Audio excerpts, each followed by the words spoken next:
नमस्ते प्रणाम। हम आप लोग के बीच एक प्यारा सा शिव चर्चा गीत लेके आइल बानी। अच्छा लगी तो लाइक और कमेंट और शेयर जरूर करब जा, और कमेंट में भी जरूर बताइब जा कि हम शिव चर्चा गीत आप लोग के कैसन लागल। रउआ लोग के भी कोई डिमांड होई तो कमेंट बॉक्स में जरूर डालब जा।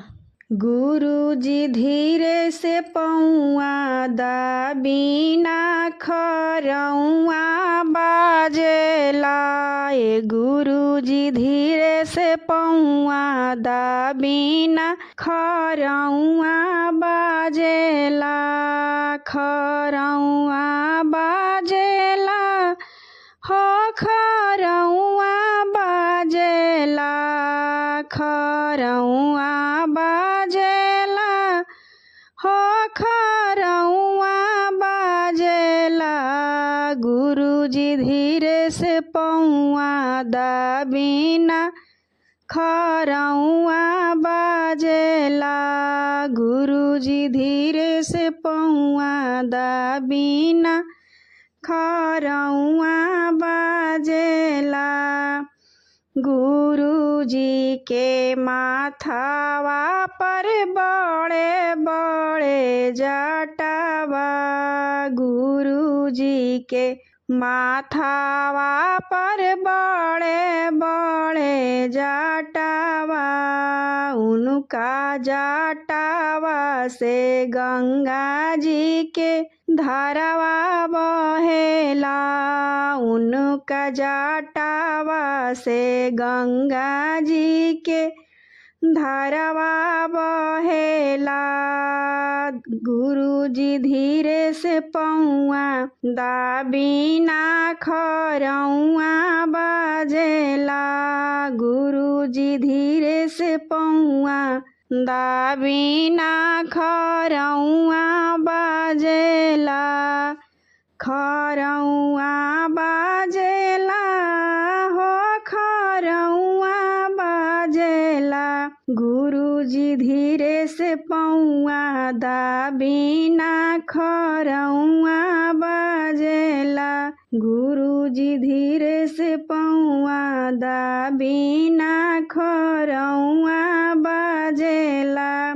गुरुजी के गलावा में सरफ के मालावा, गुरु जी के गलावा में सरफ के मालावा, सरफ के मालावा हो सरफ के मालावा, उनका कानावा में बिच्छू के कुंडलवा शोभेला, उनका कानावा में बिच्छू का कुंडलवा शोभेला। गुरुजी धीरे से पौआ दाबीना खरौआ बाजेला, गुरुजी धीरे से पौआ दाबीना खरौआ बाजेला, खरौआ बाजेला हो खरौआ बाजेला, खरौआ बाजेला हो खरौआ बाजेला।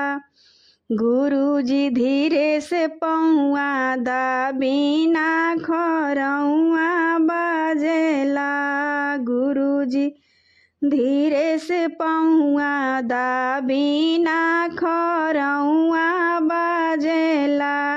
गुरुजी के कमर में मिरिगा के छालावा, गुरुजी के कमर में मिरिगा के छालावा, उनका हाथावा में त्रिशूल डमरुआ बाजेला, उनका हाथावा में त्रिशूल डमरुआ बाजेला।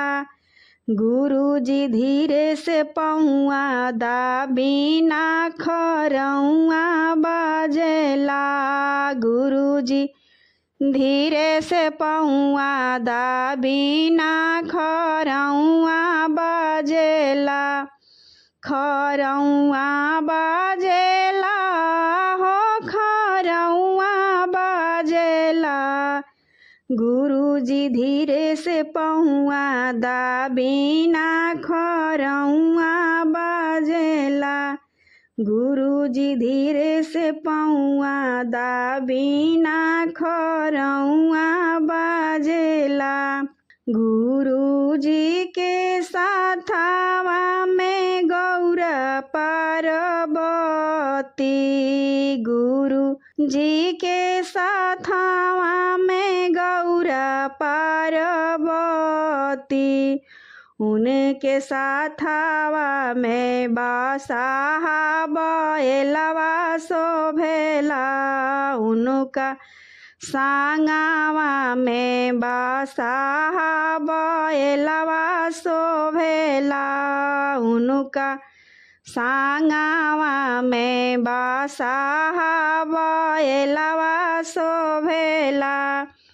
गुरुजी धीरे से पहुआ दाबिना खरौआ बाजेला। गुरुजी धीरे से पहुआ दाबिना खरौआ बाजेला। खरौआ बाजेला हो खरौआ बाजेला। गुरुजी धीरे से पहुआ दाबिना खरौआ बाजेला। गुरुजी धीरे से पहुआ दाबिना खरौआ बाजेला।